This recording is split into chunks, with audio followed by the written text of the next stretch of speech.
ẹ ṣe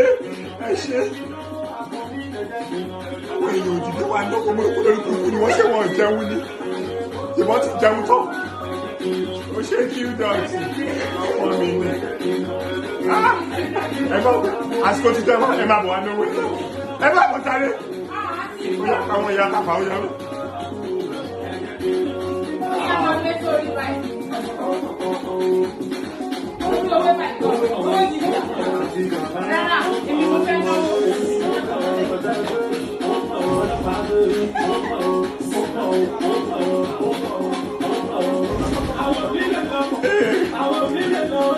Oya.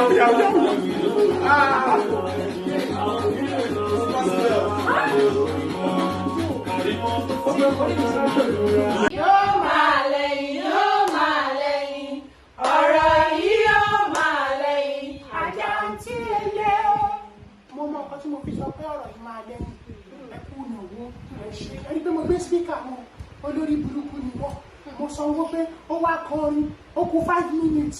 Tó jẹ́ kó kọrin tán ló bá lóun ò kàn mọ́ mo ní ti àáta. Bẹ́ẹ̀ máa ń ṣe bẹ́ẹ̀ ló mú ṣe spíkà.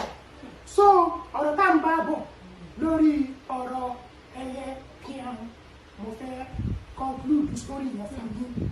Àmọ́ mo ní ìbéèrè nítorí ẹyẹ kíámù àti Yánníbo wọ́n ní connection lọ́rọ̀ níbi.